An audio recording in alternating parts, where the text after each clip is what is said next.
Desarchivos indígenas de cómo el recorrido centenario de una carta nos permite indagar en las relaciones de poder mapuche y Estado post-genocidio.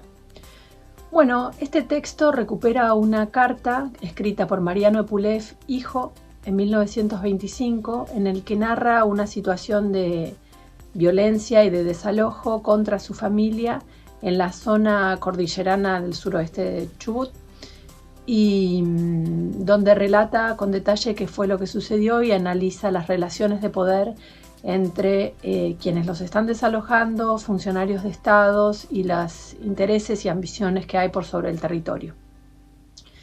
La intención de este artículo es doble.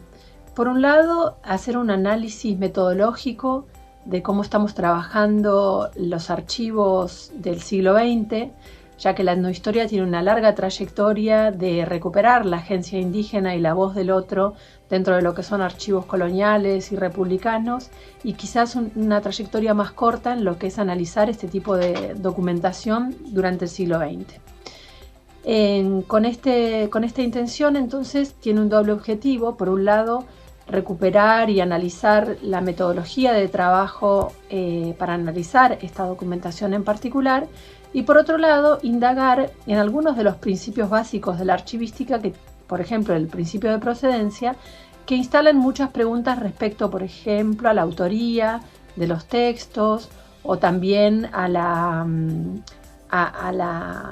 pertenencia o propiedad de esa documentación, a las formas de circulación y a lo que ese tipo de documentación representa. Esto sería como una tercera parte del trabajo para las comunidades de la cual surgieron.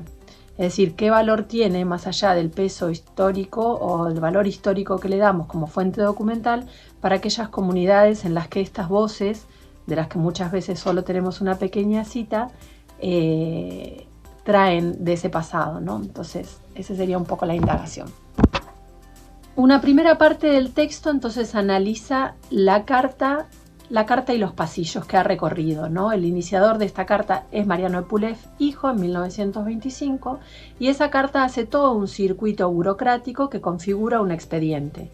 Entonces la idea es hacer ese recorrido junto con esa carta para entender cómo era la burocracia y la lógica del Estado en ese momento. Una segunda instancia tiene que ver con entender en qué momento esa carta se archiva y pasa a estar dentro de lo que hoy es el Archivo Histórico de Chubut a lo largo de 100 años, ¿no? Y qué representa que esta carta haya sido resguardada, en función de qué, bajo qué objetivos y cuáles son los valores que tienen ahora. Una segunda parte entonces se pregunta por el desarchivo, el momento en que esta carta se activa, vuelve a ser utilizada, sí, para la investigación académica, pero también entra en una nueva circulación que tiene que ver con la construcción de un archivo propio de la comunidad de la aldea Epulef y las preguntas que surgen en torno a la existencia misma de la carta y al análisis que Mariano Epulef está haciendo del contexto histórico en el que él vivió. El desarchivo entonces nos invita a hacer estas lecturas a pelo y a contrapelo del archivo para entender las lógicas con las que se configura, pero también qué es lo que la agencia indígena permite visibilizar dentro de estas estructuras y códigos ligados a la burocracia estatal, pero que también permiten el surgimiento de esa voz, ¿no? De qué forma llega esa voz hacia nosotros.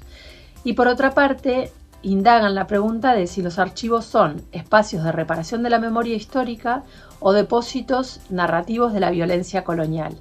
Sin necesariamente llegar a una conclusión dicotómica, es una pregunta sugerente para poder desarmar el poder que constituye los archivos y que configura los documentos que permanecen ahí resguardados en el momento en que salen a la luz y vuelven a activarse y a moverse por entre distintos circuitos y lugares, ¿no? Entonces, ¿qué sucede una vez que esta carta empieza a ser conocida para la gente de la aldea Epulef? Finalmente, les invito entonces a compartir este artículo y a hacer sus comentarios. Muchas gracias.